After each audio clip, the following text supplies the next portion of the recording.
Huh? What? Yeah. Wow. All right, after some technical difficulties, we are officially here and ready to go.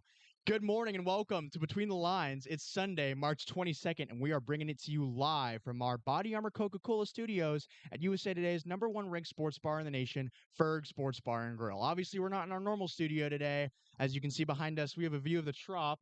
I couldn't really ask for a better Big view. T. The Big T, the Gray Lady herself. I mean, you really couldn't ask for a better view overall. But yeah, I'm joined here by Jake today. How are we doing? Pretty good.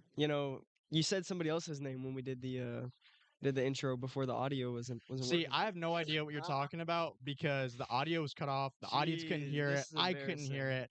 But, now that we're past all the technical difficulties of getting the show actually started, we're probably going to run a little late here. Probably going to go to 12:30 instead of the normal 12 run time because of how long it took to get started and rolling.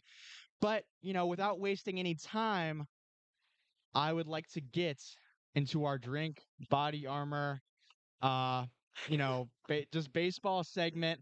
We were trying to shop some names around, couldn't really come up with any good ones for this segment yet, but I do actually have a serious conversation because going into the regular season, I mean, race baseball that matters is being played this week. Shane McClanahan is playing in probably 9 days, I believe. Crazy. I am excited. I'll tell you this. Going back to the first game at Tropicana Field right behind us and watching Shane McClanahan pitch that day is going to be a top three, probably top two, top shoot, probably top one life experience up until Uzi drops. Then it has some competition. I'll tell you this. Oh, number one, Mike Evans getting 1,000 yards that last season. Yeah, I mean, it's The Ty bittersweet. Jerry. It's bittersweet now a little bit, but I mean that'll just always be one of those moments in Tampa Bay That was one of the history. happiest I've ever been in my life. I'll say that right now. Yeah, I mean that was just one of those things that you can't script something that happens like that. It's really once in a lifetime that you get to witness something like that. Let alone being Mike Evans, getting to live that. Obviously I wish him the best going to San Francisco. He's a new wide receiver one, but we're straying from the original topic at hand. Rays baseball is barreling at full speed ahead. It is coming back. Regular season baseball is being played this week. Baseball that matters. So as part of the discussion, if you were Kevin Cash, and I want you to think about this at home, if you are listening and want to chime in, uh, if you were Kevin Cash, how would you structure the batting lineup on a full team day going into the 2026 regular season? And before you get to your answer, I'd like to share mine. There's some plug and plays here and there, some guys that I could swap around, and I'll highlight those. So first, I'd like to start out strong with Yandy, designated hitter. I mean, I feel like can't really go wrong. I feel like that's what Kevin Cash has done for the last few seasons. Whether it was Yandy at DH, whoever was DH, or just one of the stronger performing hitters going in first, but it's usually DH, usually Yandy. Second, whoever is hitting the hottest at the time out of Jonathan Aranda, Gavin Lux, and Carson Williams. I say Carson Williams specifically because Taylor Walls, as we learned this week, had a oblique injury. That will put him out of commission for the first few, I don't know, first few weeks of the season. I heard it was a pretty serious oblique injury. He had to Uh, get some type of shots to, better the issue. Take your time, Taylor Walls. yeah. We want you to come back strong and healthy. So, if you need to take the whole season off, we're here for you, bro. No, I know. I don't want to see him miss the whole season. I Well, definitely if want to watch him play, but if it's a matter of if he's getting injured, re-injuring an injury, or I like want to see something him said be or the not, three hitter on the New York Yankees. That's what I want to see. I would not like to see that. But then, um, at the three spot, I feel like you kind of have to go Caminero. I like to get him an at bat in the first inning. At any given moment, throughout the inning. So first, second, or third. But I like to fit him in at third. Fourth, Chandler Simpson. I'd like him on base early, just because you want that speed around the bases early while you have the rest of your lineup to hit. At the fifth and sixth spot, I would say. Whoever isn't hitting the hottest out of Jonathan Aranda, Gavin Lux, and Carson Williams can take the 5 and 6 spots interchangeably. 7, Cedric Mullins. 8, Hunter Fiducia. 9, Jake Fraley. And my biggest thing that I would swap or change is the Chandler Simpson in the 4 spot and Jake Fraley in the 9 spot. I would swap those two. Simply because, there are some games or just some teams that you face with their pitching. You want a speedster to go up right before your strongest, kind of arc of the lineup. And so, you want to get obviously Chandler Simpson worked in early, but if he is at that 9 spot, right up after him, you have, Yandy, another solid hitter in Caminero, to get him around the bases. And So, a little bit of a question here: who's playing catcher? who's playing catcher? You named 4 outfielders, 2 Hunter first Fiducia. basemen. Did you say Fiducia? I did say Fiducia. I don't Hunter remember. Fiducia, the 8 spot. Oh, Yeah. It was Yandy, Aranda Lux, Carson Williams, whoever's hitting hottest at the time. Caminero 3, Chandler Simpson 4, whoever isn't hitting the hardest for 5 or 6 out of Aranda Lux and Williams. Cedric Mullins at the 7 spot, Hunter Fiducia 8, and then 9, Jake Fraley. I was thinking about, I was trying to, without looking at the current, Rays roster, I was genuinely trying to put that lineup together and make sure I got every position right. And when it got to the outfield, man, it was just so weird. Like, no J Lo. disrespectfully, that's the worst lineup I've ever heard. Yeah. I mean, No, like, like I'm saying, like your mock lineup, like the order. That's the worst I've ever heard. that's Disrespectfully. disrespectfully, that is genuinely just like like, that's, you can't quantify that. Yes, I can. You literally can't. You It's said based on 4, flow 5, of the 6. hitters. You can't quantify that. You said It's 4, 5, literally 6. You wanted to go with you can't quantify that simply based on the fact that there are things that depend on when the season starts. well, you You said cannot tell me this is a okay. horrible lineup before the season starts, because there are things that there are implications in this that the season needs to start before factor those in. Like whoever's hitting the hottest in the 2 spot, 5 and 6 spot being the alternatives to that. You know why I can say that? What? Because you have 3 lefties. You go 3 righties, 3 lefties. I mean, like, it does it like that does like it matters, but that in the lineup does not matter if it's one consistent pitcher the whole time But it's not. from one side. Once it gets late in the game with the bullpen, Yeah, they're going to start abusing that, and then you've got to sit there and go to your bench options, which isn't a bad I thing was I was necessarily. just gonna say, and then you can bring in different hitters. Like at that point, like, But then if you sub out all your lefties for righties, then you're sitting with nobody on the bench. but then at that You point, need to but space then at that point, you don't your have hitters to. out. But then at that point, you don't have to. Um, when you sub guys in and out, you don't have to sub each guy at the same time. You can interchange them. So if that's your issue going late into the game about the lefties and then righties and then lefties and then righties, that pattern, then you can sub guys in late in the game to change that up, to alter that. But what? Like, give me your lineup. If my lineup is genuinely the worst lineup you've ever heard in your life, that you can confidently say, give me your lineup since it's so good. Okay, I don't have it written down, so I'm just gonna go kind of with the flow here. So in left field, I'm gonna start off and have Chandler Simpson in the 1. I think if you get him hitting first, he's either got to be first or ninth, which I agree. You did say 9 part for him. The 4 part, I'll go on about why I don't believe in that at all in a second. But Chandler Simpson 1. The reason for that is because I've got Yandy Diaz at the 2. If Chandler Simpson's hitting 1, if he's the player that we think he's going to be on base 40% of the time, and Yandy Diaz gets hits about 30 to 33% of the time.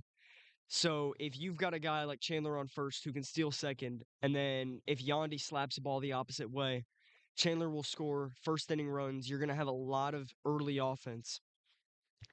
And then I'm going to go with Jonathan Aranda in the 3 because he's also one of those guys that can hit, 20 home runs. He's kind of the same player as Yandy, just a lefty, and a little bit of a different skill set. He's not as hard of a hitter, and he's more of a poolside guy, but I think going Chandler, Yandy, Aranda, I think Aranda's a double machine. I think he can end up scoring Yandy sometimes.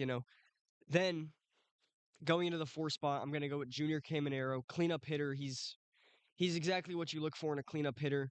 And I'll actually go on to the Chandler Simpson part right now. If you've got Chandler Simpson in the 4, you are getting your slap ball kind of, you know, ground ball hitter, beat the throw out guy at behind one of the slower guys in the league. So you are just asking for Chandler Simpson to basically just get Junior out a lot of the times. And I think if you've got him hitting after Junior, there's just no reason. It's a lot of the times there's just going to be a lot of easy outs on Junior on the base paths. Then going into the 5 spot, that's where it starts to get hard. The rest of these guys, I'm gonna be honest, rest of this team does not look too good. I will go. I mean, I will go Cedric that was Mullins the in the biggest 5. thing in the offseason, I feel like, was just how they did not address the back end of the hitting lineup.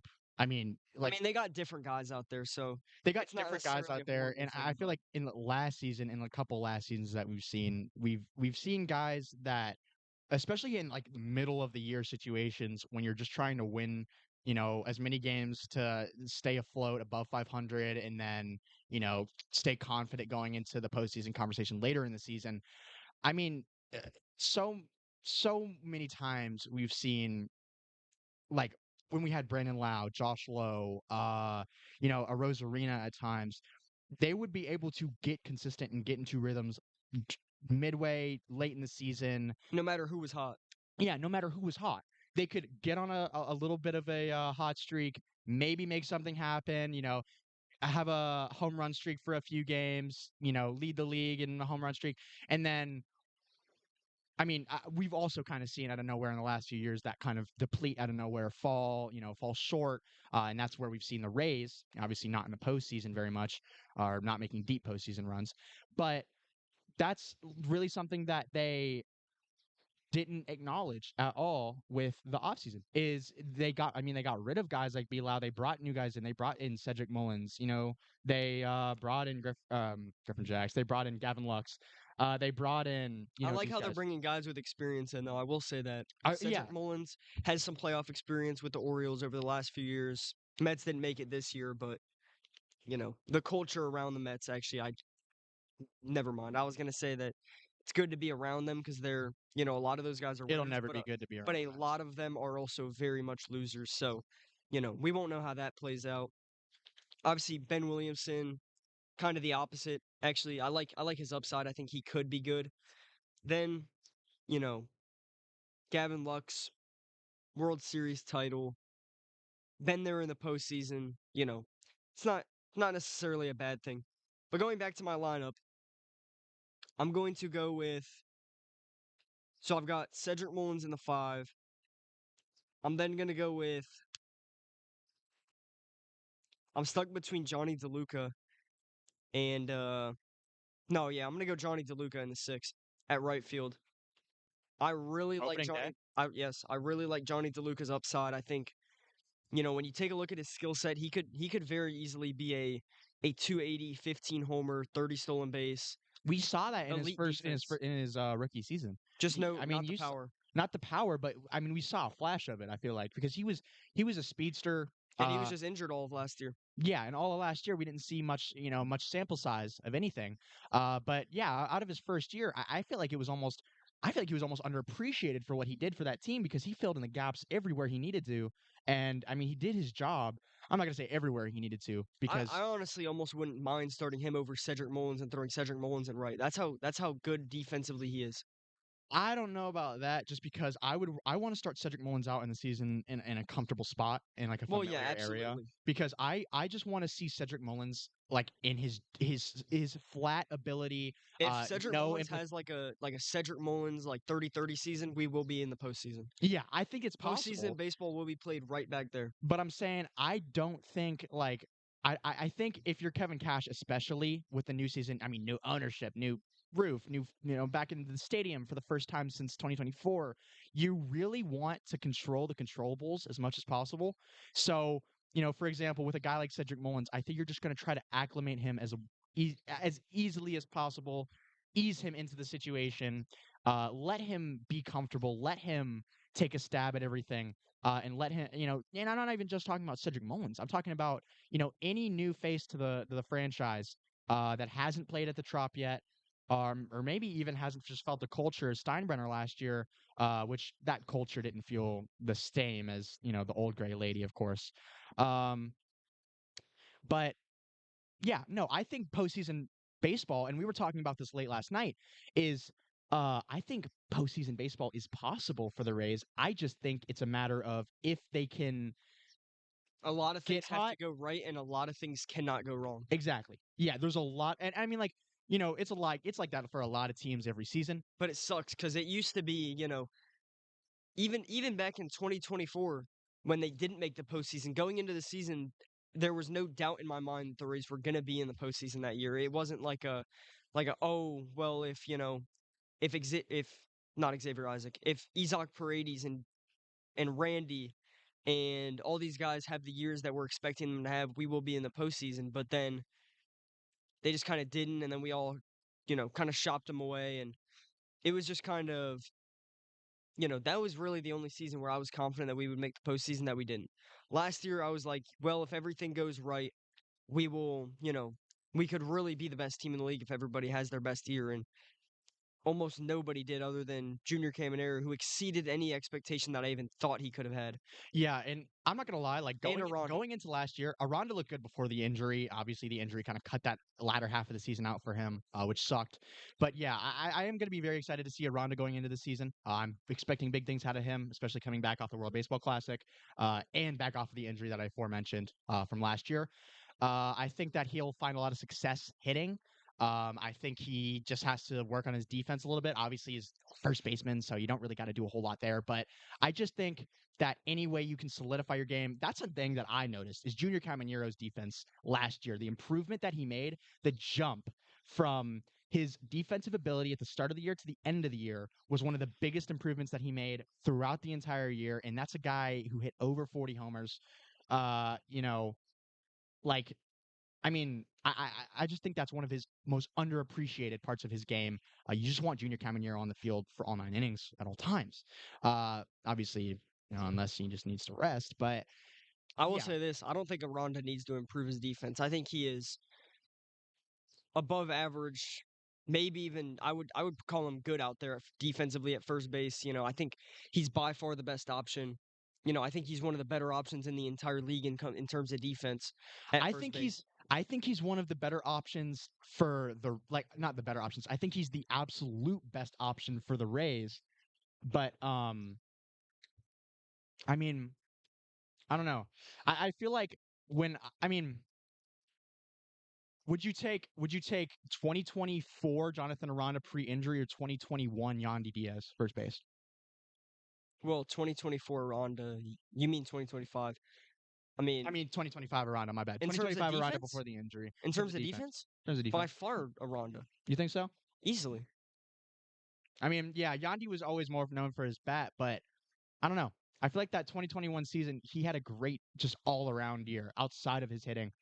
Um, but I don't know. That I expect to see a jump with Aranda there. Um, there's a couple things that need to be addressed overall with the Rays before going into this season, I feel like. And a couple of those biggest things that need to be addressed is just obviously the starting lineup itself. What the starting lineup is going to be for that first game, in St. Louis. Um, but I don't know. Really, getting the structure set and getting everyone confident in their ability to hit on the batting lineup. Getting everyone confident, getting everyone set. Obviously, we've seen in spring training so far, we've had a couple home runs here and there. Chandler Simpson, the big news with him hitting his first career home run really in the majors. Obviously, spring training, In but professional baseball. yeah, in all of in all of his entire professional baseball career, crazy work. Last Uh, home run that he hit was a ball in the outfield that got hit off of a fielder's glove but and went went over the fence. but went out of the park, bounced back in. Still though, that's a homer. for Chandler Simpson. If we can get a couple of those out of him this year, in addition to his speed around the bases, I mean, you're getting a unit out of that guy, and you're just, I mean, you wonder how many young guys can carry this squad between Chandler Simpson, Junior Caminero. I'd say Jonathan Arana is still pretty damn young. Um, By the way, going back to the Aranda defense, 1 outs above average and 7 defensive runs saved I mean, yeah, at first base. That's an exceptional season. I mean, yeah, but when you compare it to the jump that Junior Caminero, and obviously you can't view a guy that's already solid at what he does. You can't view an impressive jump. I mean, every single season, because at some point, there is no jump to be made. But when you look at the improvement Junior Caminero made last season, just the enthusiasm, just the energy that he brought to the field, the like even when you talk to Kevin Cash and in interviews and stuff like that, um, you know, they'll talk about how Junior Caminero is always one of the first guys in, always hyping up the team, no matter what language barrier there may be. He's always there, always hyping up the team, and you saw it in the World Baseball Classic. I mean, if you remember the last World Baseball Classic, Randy Rosarina still played for the Tampa Bay Rays. Randy Rosarina played for the Team Mexico when they went on that, fiery hot run. He came back, had a lot of energy, continued to have a great season. That was kind of when the cross arm things really got solidified. Was coming off of that World Baseball Classic. And then he went to the Mariners, and all the aura was lost. And then he went to the Mariners, and obviously no one's perfect. Not even like saying that as a Rays hater who just like, I love Randy. He's my favorite position player of all time. I still love him, but he just like, I don't know. I just don't feel like he has that same spark, and maybe that's because I'm not watching him play for my favorite team, but he doesn't look like he has that same type of like loving energy. He still loves the game, I bet, but it doesn't look the same. I mean, it definitely won't look the same to any fan of any franchise that gets to watch Randy play for their team, because I mean, the man sat in his outfield section named after him on his last day with the After Rays. he got traded. Yeah, after he got traded last day in Tampa. I mean, he bought tickets for him and his family, took pictures, signed autographs, sat there, enjoyed the ball game. And I mean, that's something you don't see out of every player. That's love. You don't see that out of anybody. That's love and respect on a different level. And for that, I mean, I met him personally. I got to take a picture with him. That's a memory I'll never forget. Randy Rosarina, you are loved by many in the Tampa Bay community. And I don't think it's crazy to rule out him being back next year. I will say that. I don't think it's crazy. I don't think it's probable. I don't think it's crazy, though. I don't know. I'd like to see it happen. But quick reminder, you're listening to Between the Lines live from Ferg Sports Bar and Grill, right across from Tropicana Field, the Old Gray Lady with a roof. The Rays are coming back very soon. And I don't know. I keep repeating that. I know I sound like a broken record at this point. I've sounded like a broken record for the last 2 months, 3 months. But really, I mean, I can't overstate it. The Rays are coming back. And man, I How mean, about we finish my lineup? yeah, go ahead. I already thought you finished your lineup. We've been on this for too long. Right field, I had Johnny DeLuca in the 6th spot, and then it starts to get tough. Shortstop, second base, and catcher. I'm gonna go Gavin Lux in the 7. I think if Gavin Lux is at his peak of what I think he can be, 260, or I guess 280, I would say, 350 on base with 12 home runs and 10 stolen bases, with like good defense. I think that would be a very, very solid 7 hitter. I think that's a 7 hitter that can go into the postseason. Then at the 8 spot, I'm gonna go with Ben Williamson. I think, you know, I don't think Carson Williams should get too many major league at bats yet.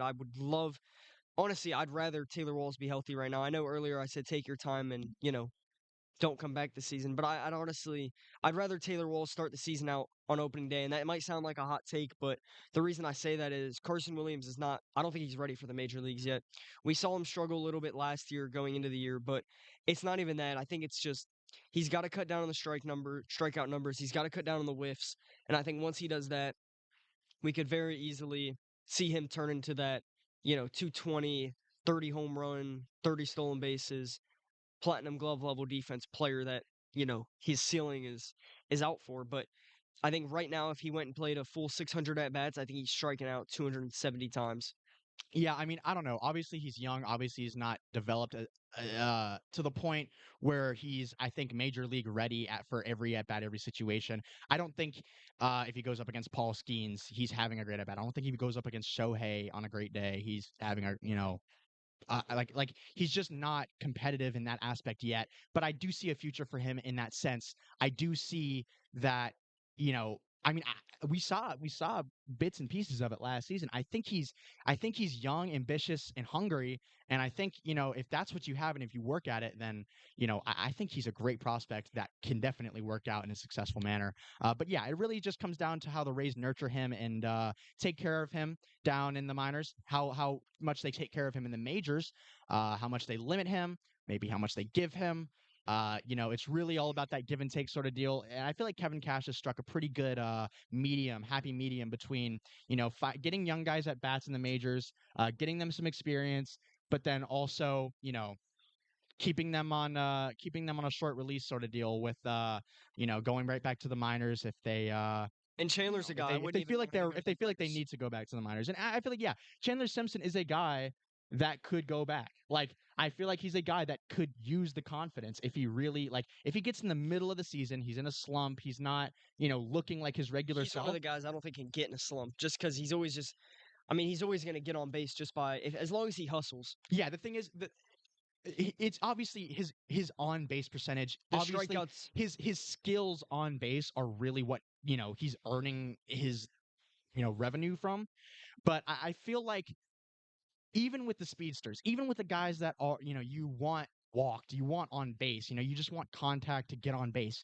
I feel like even those guys, when they're focusing so hard on that one mission, it can almost counterintuitively go the opposite direction for them because they're focusing too hard on that one thing. And I feel like that's what I mean.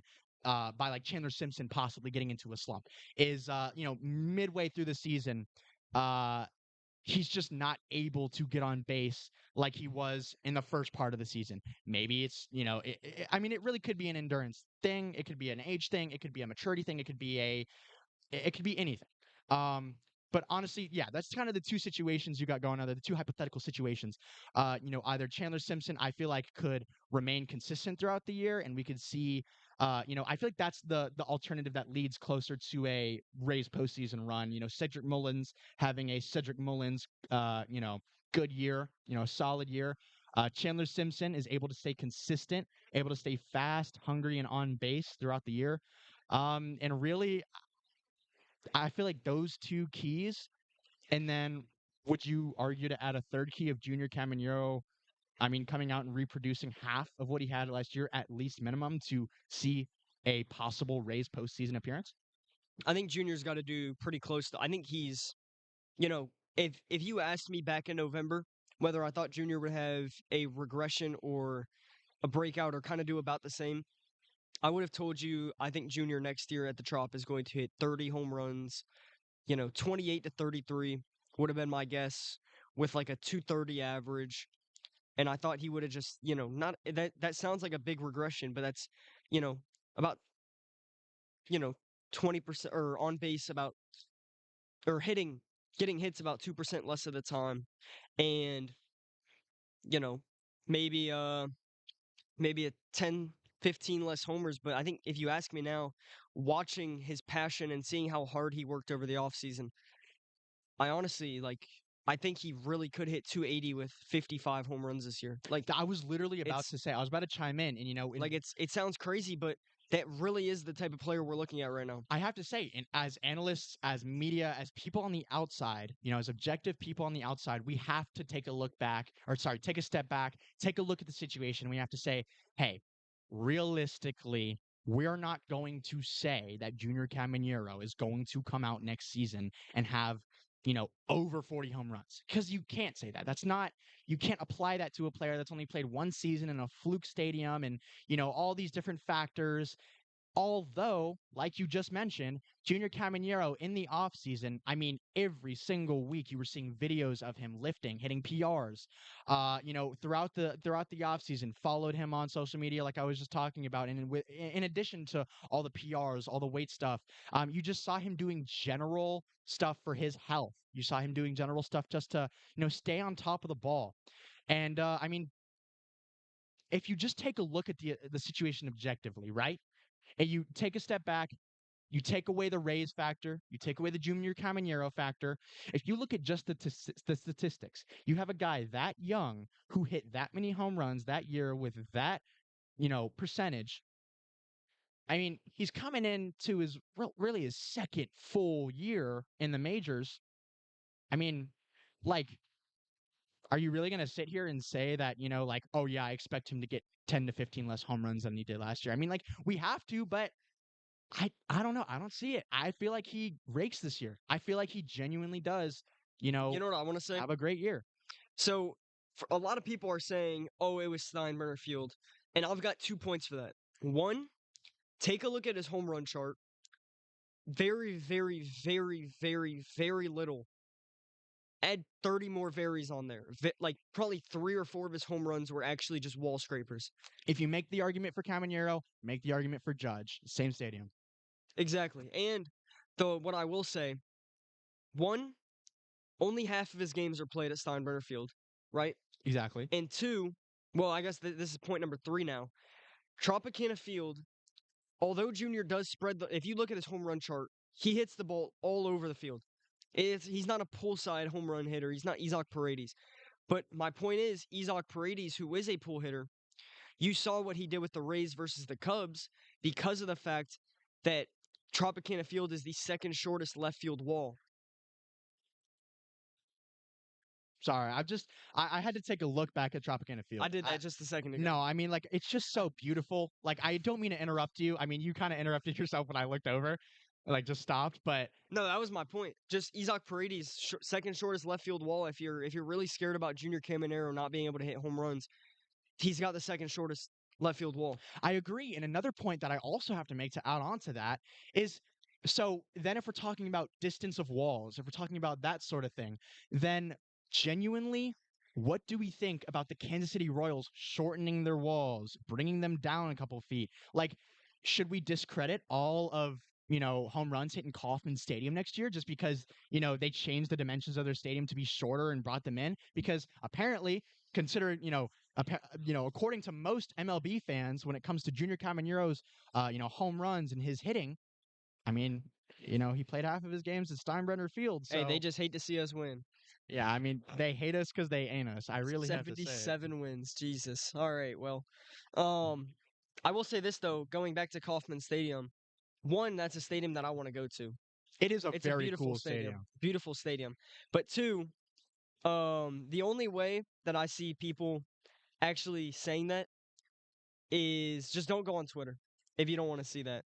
Yeah. Twitter, if you go on Twitter, Bobby Witt's gonna hit a home run and it's gonna be like 5 feet past the wall, and they're gonna be like, "Hey, he wouldn't have done that shit last year." Like, Junior Caminero could go out and have, like, 60 home run season, all of them hitting 430 plus. genuinely. And they would be like, well, he has the second shortest left field wall, and he's a righty, so he's gonna pull the ball all the time. Exactly. Like he Duh. didn't hit 25 combined home runs last year to center and left and right field. I Yeah, have no dude. clue what the number is, but Until he's got a Dodgers, jersey on, they're gonna discredit his performance no matter what. I mean, it's a tale as old as time. Welcome to Tampa Bay. That's what it feels like. I mean, it really does seem like that in a lot of ways. How do we feel, in the hypothetical situation that Junior Caminero has a year like last year, except can drive a few more over the wall?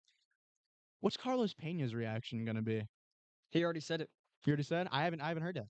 What did he say? He'd love it. He'd love it? Yeah. That's good. Yeah. You'll like to hear it. I mean, love Carlos Pena. I'd love for him to, as if Junior Caminero is able to touch that many home runs again, able to get back to that general range.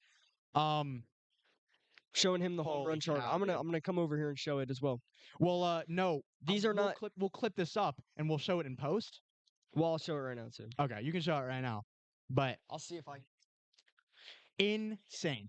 I mean, you You genuinely can't see it, you but cannot. There's a little bit of glare in the studio, outdoors, Trop right behind us. Why would you even want to look at a phone when you could look at the Trop right there, anyways? But Well, like, I'm still, telling you this right now. I'm looking at Junior Caminero's average exit velocity. There's a lot of good going on in this phone right now.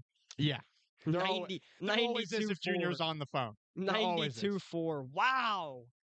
Wow. Wow. Yeah. What an average exit velo. I mean, we really could talk about the Rays this entire show. We like just with the Tropicana field behind us, the old gray lady. Like I said before, I kind of sound like a broken record. It's so beautiful. I can't stop looking at it. The roof is back on. The field in there, I can't see it obviously because it's an enclosed stadium, but I just know that the field Hey, in we've there. seen pictures. We've seen pictures. Oh, yeah. We've seen some videos. We've seen some angles. But just knowing I've got to ask you this. what? So, What do you got to ask me? all right. What do you think? I don't know if you've seen it yet. What do you think about the way that they've lined the rotation up this year? With Rasmussen in the 1, Nick Martinez in the 2, Matz in the 3, Pepio in the 4, and McClanahan in the 5. I always like Pepio on the front end. I always like Pepio on the front end. I don't know how frequently they've done it. I believe they haven't very much. Pepio was the opening day starter, I believe, last year. He was So that he the was the opening day ace. starter. Yeah, he was the ace. Yeah. I think that might be why I like it. Like I think that might be why I like Ryan Pepio starting or being at the forefront of the lineup. Because if we're going based on skill set and Or what the we think that they're rotation. going to do, there's no way you can even convince me that the Rays believe that Nick Martinez and Steven Matz will have a better season than either Ryan Pepio or Shane McClanahan. God, that rotation. I don't Like mind. I I will say this. I like McClanahan in the 5 for 2 reasons. One, he's going to start the first game back in there, and we're going to go watch it. So that's... we are gonna be there for Shane McClanahan at the Trop. Holy cow. Hell yeah. So pumped.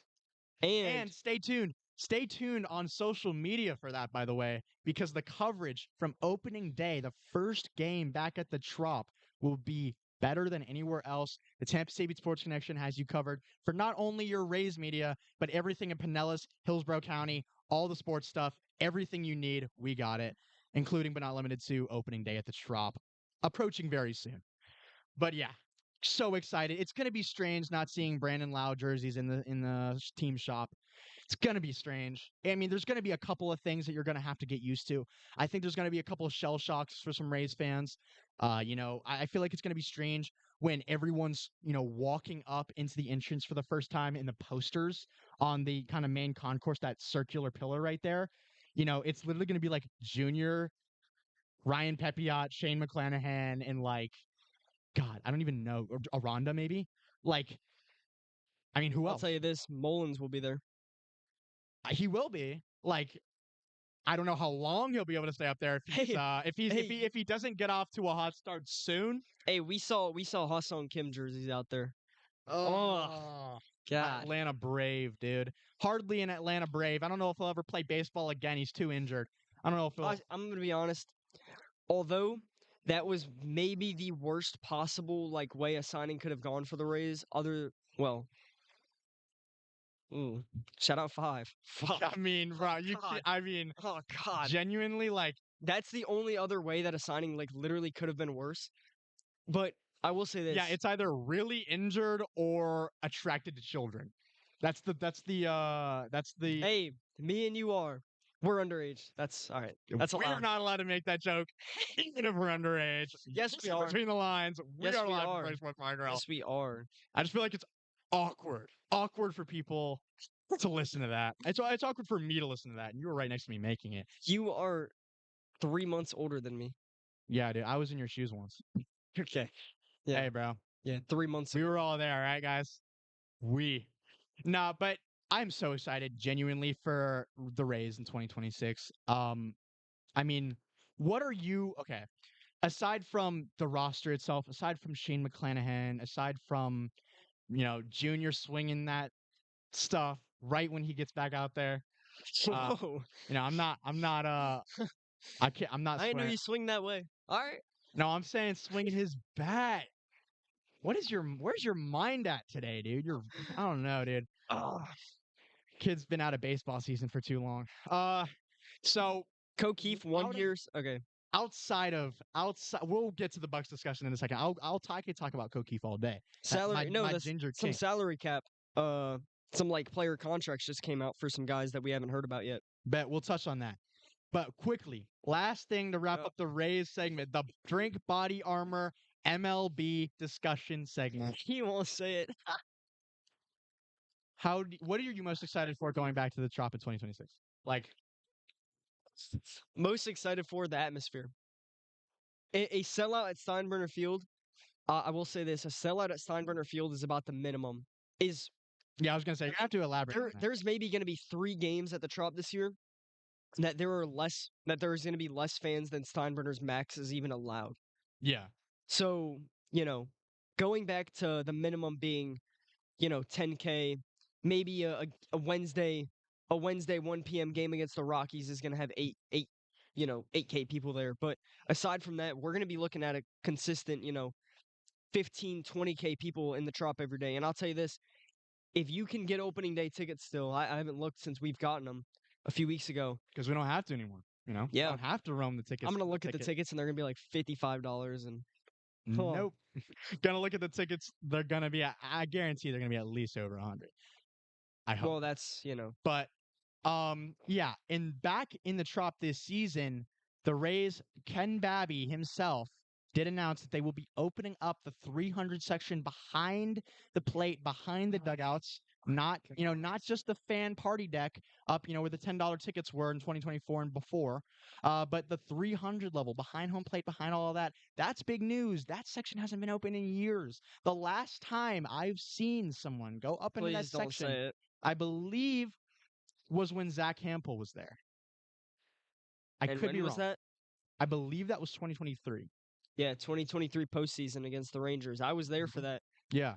I do believe that was the last time anyone was really like anyone of notoriety was let up in the 300 section. I believe was oh my gosh, just his name's left. I just said his name. But I am very excited about them reopening the 300 section in 2026. That's a great sign. Tickets are 106 for the Rays game. Tickets are 106 for the Standing Rays room game. only. Standing room only 106. And then it goes to 124 on SRO. Oh, And then it goes to 143 still SRO. And then you get to 158. So we got them at the right time. So was 158 the first seated ticket you can get? Yeah. That's insane. Yeah. So if you We got it. We didn't get it significantly cheaper, but we didn't get it a whole lot cheaper, but we definitely got it a little cheaper than that. If you haven't bought tickets to opening day at the Trop yet, you might be out of luck if you aren't looking to spend an arm and a leg, but it's worth it. If you haven't bought tickets yet, I will absolutely say it's worth the splurge. It's worth spending those extra few dimes to go to a Rays game, to go to not just any Rays game, but the opening day at the Trop. Okay, we've talked ad nauseum about Tampa Bay Rays. Oh, wow, what a word. MLB. Wow. Everything baseball. We could talk about baseball all day. We got some NFL news to discuss, some contracts with the Tampa Bay Buccaneers. Obviously, got to keep it local in the area. Then maybe we can expand to some discussion about the whatever happened yesterday with the flag football game. The Tom Brady had a great performance. He had a juke to miss a rusher and have a touchdown pass in the back corner. I saw some people saying that he could still be top 3 in the league. As we both know and saw in 2022, that is not the case. I'm gonna say this because this story just broke. Give me 1 second. I'm pulling it back up. I don't want to say anything wrong. You're right. Well, is it breaking news or anything, or is it just kind of just a little bit of a good story? Antoine Winfield's wife, I did see this. His wife saved somebody. Savior. Yeah. No, shout out to Antoine Winfield's wife. Very cool act of just looking out for the general public there. In LA. In LA, Not surprised something went on there. I will say that. Okay. Let's move on. So, just taking shots at everyone now. We got entire cities coming after us now. It's all right. If they even want to come down here, they gonna check in with me first. So, all right, getting on to some salary cap for the Tampa Bay Buccaneers. You are listening to Between the Lines, a production of the Tampa St. Pete Sports Connection, brought to you by Ferg Sports Bar and Grill and Body Armor. We're not in the Body Armor studios today, but we are still at the big great Ferg Sports Bar and Grill. Everywhere we bring the microphones in Ferg Sports Bar and Grill are the Drink Body Armor Coca-Cola studios. Because wherever we go with the mics, I mean, Body Armor follows. We always have some Body Armors with us right off screen. But, they might be downstairs. They're right off screen. But NFL, some cap restructuring. So the Buccaneers will save $15 million in cap on Luke Gedicke's contract is a $20 million salary conversion. It's whatever. You know, you kind of expected for that to happen. I'm sorry, there's just a lot of loud music playing right now. It's March Madness down here at Ferg Sports Bar and Grill. Obviously, we've talked so much about the Rays, but if you see right down there, the stage is, like I just They said, can't playing see March it. Madness stuff. You Ah. can see like the corner of the video screen. They're playing March Madness stuff out on the video board here at Ferg Sports Bar and Grill. That's something you don't want to miss if you want to spend some time I'm seeing watching a March teddy bear on the Madness. screen. Okay. Advertisements exist, ladies and gentlemen. If you want to come here and spend some time with your family and enjoy a good night watching March Madness, watch your favorite teams, Cinderella story, take it to the final game. Come here to Ferg Sports Bar and Grill, drink some Body Armor. But yeah, sorry. Back to before I really interrupt you. Miles Killebrew, 1 year, 1.8 million with 490,000 guaranteed. The special teams Wow. safety kind of individual there, Miles Killebrew. You know, That's a little from the expensive Pittsburgh Steelers. for a special teamer, but I will say this: if you looked at our special teams last year, I am very happy that they're at least recognizing and spending big. Really, There's worse things to invest in than your special teams, especially after watching last year's Buccaneers team. I'll say that. and it's safety depth. So And safety depth. I mean, you can't go terribly wrong with that. You know, if Antoine Winfield, maybe Antoine Winfield can take some notes out of his wife's book and start hitting people heavy. okay, Because I feel like now if Antoine Winfield's wife was starting at safety for the Tampa Bay Buccaneers, like whoa! she would look like prime like Ed Reed out there. I got some bugs on my shirt. Wow, that's crazy. So that is what happens when we have a show outdoors in Florida. No, dude, that was like a yellow and green bug. That was a cool looking bug. And then I shouldn't say that. All right, O'Keefe, 1 year, The bug is still alive. 1.65 mil, 412,000 guaranteed. I love it. I think O'Keefe, it might sound crazy to say, but I think the Buccaneers offense missed him a lot last year. I think Like, they missed the blocking for sure. I think they missed him more than anybody would realize. I think he really does unlock a new level of offense for the Bucks. And it sounds crazy to say, but go and watch the tape from before and after. It's not a coincidence we fell off. On the It's depth not chart, entirely the thing though. on the depth chart, he's listed as a TE, a tight end. He is a fullback. But he is a fullback. He wears 41. He's a blocker in full. He can't really catch the ball for anything. He's a fullback. I'd like to see him getting some touches this year as a fullback. That would be awesome. I'd love to see some imagination I'll from Zach pass. Robinson there. I'll pass. You'll pass. See, I am a football guy. I love See, watching real big boys carrying the ball. If we're gonna get a fullback in to carry the ball, I want it to be Vita Don't Vea. say Vita Vea. I want it to be Vita Vea 100% of the time. That Listen, or a Sean I love Robinson. Vita Vea so A much. Sean Robinson. Listen, I love Vita Vea so much, all right? He's a defensive and nose tackle. He's not a linebacker. And He's what was not he in a high deep school? safety, according to Todd Bowles. Or not according to Todd Bowles, contrary to what Todd Bowles might think. And he is a fullback to block on goal line situations. I like Vita Vea. He played running back in high school. But that does not transfer to the NFL. It should though. Respectfully, love Vita Vea. Love the big fellas out in the field carrying everything. It starts at the line. It starts with the big fellas. Vita Vea, you've had your. I mean, like, you've had your. You can have your cake and eat it. Like, just. I like you a lot. Oh, You're trust me, awesome. he eats cake. All right. Oh, he absolutely Oh. does. That All came right. out super weird. All right. This is a big one. This is one that I was very interested to see. All right. I want to ask you this first. In terms of backups, how would you classify Jake Browning? In terms of like, is he a premium backup? Is he kind of like meh? Is he I'll is he say, bad? compared to the fact that I thought for a second Connor Bazelak was going to be our backup this year, he's pretty damn good. I actually do, not even just saying that, like that's kind of a joke, but being serious on a level for a second, I think he is a fantastic backup quarterback. Look at all the reps he got behind Joe So Burrow you would last call year. him a premium backup? If he is not a premium That would be backup, like 33 to 40 in terms of top 80 quarterbacks in the league. if he is not a premium backup, He's about as close as you can get. he's about as close as you can get. And I say that because if he is not a premium backup, who is in the NFL? Tua? Joe Flacco, Tua, Kyler or JJ, I would say. I think Maybe not Kyler's starting. JJ. I think Kyler's starting this Maybe year. not JJ. I mean, you And gotta realize what do you if you guys think can about get this? What do you if think you about can. this? Do you think Kyler Murray's starting in 2026 for the Minnesota Vikings? I mean, yeah. To be honest, I think it's based. Okay, I'm believe really it or not, surprised he didn't go to the Rams. I really thought that's where he would go. I think honestly, yeah, I do think he can. I think Minnesota's a great situation for him. Actually, Absolutely. I think it's perfect for him. I also think Grew up a Vikings fan as well. grew up a Vikings fan. Yeah, he did. Yeah. I saw that he did post a picture of him in the Vikings jersey when he played Pop Warner. Um, Yeah, so that's great for him. Obviously, you love to see a guy succeeding playing for his team. I mean, that's every kid's dream to play for their, favorite sports organization growing up. Um, but yeah, I do think he can succeed in Minnesota. I think that he has the weapons there to do it. I think obviously, he had like Marvin Harrison Jr. with the Cardinals. He had Trey McBride, but I think Jay Jettis is a different beast.